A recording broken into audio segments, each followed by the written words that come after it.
Sir मैं नीलू महन जाखल मंडी master colony great वाली। आज से 1.5 महीने पहले मेरे पास फोन गया था किसी का चांदपुरे से कि जी वो यहाँ पर बधाई लेने के लिए आ रहे हैं और वो चांदपुरे का ही रहने वाला है वो महंत। अब तो मैं उसे महंती कहूंगी। तो मैंने मना कर दिया कि इनको बधाई नहीं देना। मेरी उनसे बात हुई तो वो मेरे से बोले कि हम यहीं के बच्चे, हम कहाँ जाए।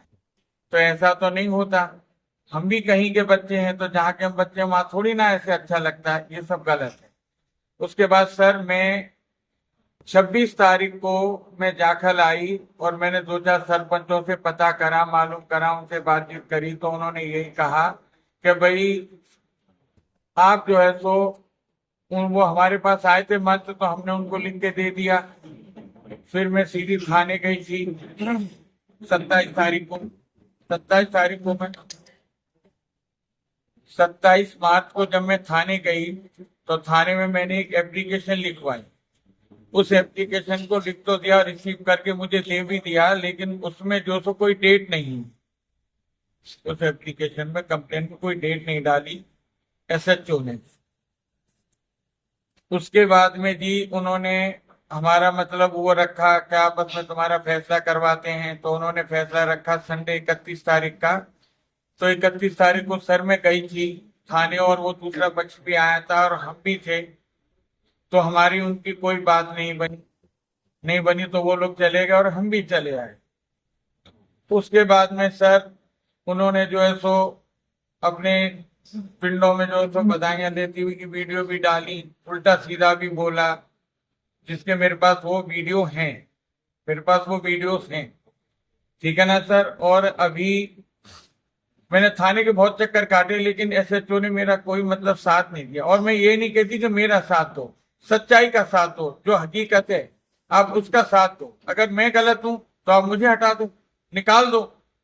अगर वो गलत हैं तो उनको हटा दो, उनको निकाल दो। लेकिन ऐसा कुछ भी नहीं।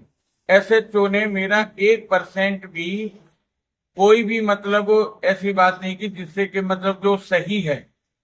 और आज से कुछ दिन पहले 25 तारीख को 25 अप्रैल को जो है सो मैं चूड़पुर गांव में से कणक मांग रही थी चूड़पुर में। तो मेरे पास किसी का फोन आया तलवाड़े से। उन्होंने कहा जी दूसरे मत दाने मांग रहे। मैंने कहा जी नहीं देना इनको, मैं आऊंगी 2-4 दिन में तो मैं आपसे ले लूंगी दाने। इतनी बात के बाद में जी उसके 15-20 मिनट के बाद में उनकी एक गाड़ी आई और गाड़ी में से जी 2 महंत उतरे, उनके हाथ में डंडे थे। और फिर 3-4 लड़के उतरे गाड़ी में से, उनके हाथ में भी डंडे थे। तो गांव वालों ने हमको छुपा दिया अंदर कि ये बहुत जने हैं डंडे बंडे और आप लोगों के पास कुछ भी नहीं है, आप खाली 3-4 जने हो। तो हम लोग छुप गए। फिर जो चूड़पुर के वो सरपंच साहब हैं उनसे भी, वो भी आए, उनसे भी हमारी बात हुई। हमने 112 पे कॉल भी की, वो लोग भी आए। लेकिन सर जो एसएचओ उसने हमारा कोई साथ नहीं दिया। और जो जो मैंने दाने मांग रखे थे उसमें 20-22 कट्टे थे दाने के भरे हुए। तो मेरा ड्राइवर जो था वो ड्राइवर चला गया गाड़ी को लेकर के। तो उनकी एक गाड़ी ने पीछा किया तो वहां पे जी उनको नहर पे उनको घेर लिया। तो जी मेरे तो वो लड़का था एक सहदेव नाम का, उसको पकड़ के जी काफी मारा पीटी की उन्होंने, उसको मारा बेचारे को। और जी वो जो मेरी गाड़ी थी वो वाली जिसमें मैं दाने रखती हूँ, तो उसमें जी उसको वो लोग ले गए और ले जाके जी अपने कहीं पर भी ले जाके मेरे सारे दाने उतार लिए उन्होंने और गाड़ी वापस भेज दी। उसके बाद में जी थाने में कंप्लेन करी, थाने में हम लोग गए लेकिन हमारी कोई सुनवाई नहीं हुई। थाने में एसएचओ ने मेरी कोई सुनवाई नहीं की, बिल्कुल 1% भी। मैं उस लड़के को लेकर के सिविल हॉस्पिटल में आई तो उस लड़के की जो सो जैसे भी चेकअप करा उन्होंने। फिर उन्होंने वहां के लिए अग्रवा के लिए रेफर करा। तो वो लड़का बोला कि माई जी मैं कोई केस वेस नहीं करूंगा, मैं गरीब इंसान हूँ, मैं बाल बच्चेदार इंसान हूँ, टैक्सी चलाता हूँ, मैं अपना नहीं ये सब कर सकता। तो फिर मैंने जी कोई आगे कार्रवाई नहीं की, जिसकी कि मेरे पास हॉस्पिटल की रिपोर्टें हैं। हॉस्पिटल की रिपोर्टें मेरे पास हैं, जो लड़के को चोट वोट लगी थी। उसके बाद में एसएचओ मेरे घर आए, एसएचओ कुलदीप सिंह घर आकर के उन्होंने कहा कि जी आप क्या चाहते हो, ये है वो है। मैंने कहा जी मैं अब क्या चाहूंगी, लड़का तो मना कर रहा है सब ये देने के लिए, केस वेस के लिए, कि मैं कोई केस नहीं डालूंगा। तो मैं तो जी कोई मतलब केस नहीं डालती, कि आपके दाने, मैंने कहा जो आपको अच्छा लगे। तो एसएचओ साहब मुझे बोल के गए 1 घंटे में दाने आ जाएंगे आपके, और अभी तक दाने नहीं आए। कोई बात नहीं, पूरी जिंदगी पड़ी है, बच्चे वालों के बच्चे जीते रहे बाबूजी, मैं इसे हो रहा होगा मार के डाल देंगे, कुछ भी कर सकती वो लोग नहीं करेंगे वाले। हमारा क्या होगा, झूठे आरोप से नहीं करना, ऊपर वाला नौरी वाली हैं रीना नायर, उनका एक चेला, पोतरा चेला इन्होंने अपने पास जबरदस्ती खुला रखा था, ले गए थे उनको घर से कुछ दिन पहले।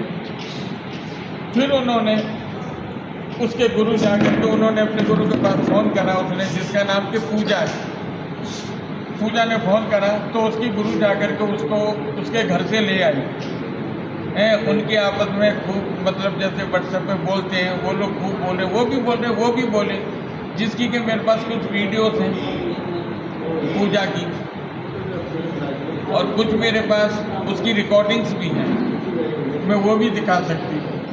बाकी ये मेरे पर झूठा लालचन है जो नहीं होना चाहिए। पुलिस प्रशासन मेरी इतनी हेल्प करे, इतनी मदद करे कि मुझे मतलब हक दिलाया जाए।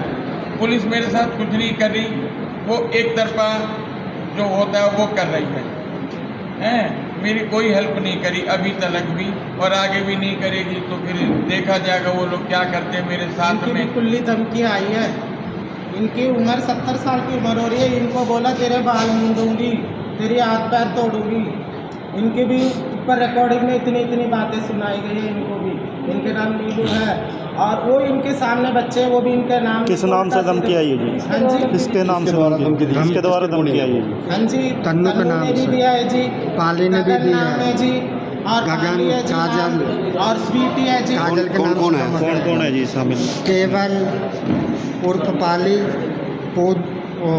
काजल, तन्नू, ये 4-5 मंथ के तरफ से धमकियाँ आई है, हमें जान के खतरा है।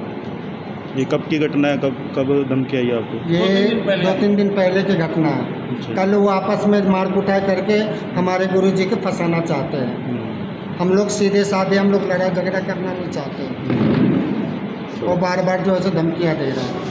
हमसे जुड़े रहने के लिए हमारे YouTube चैनल को सब्सक्राइब करें और नई वीडियो की नोटिफिकेशन के लिए बेल आइकॉन को दबाएं। अगर आप ये वीडियो Facebook पर देख रहे हैं तो लाइक जरूर करें और ज्यादा से ज्यादा शेयर करें। धन्यवाद।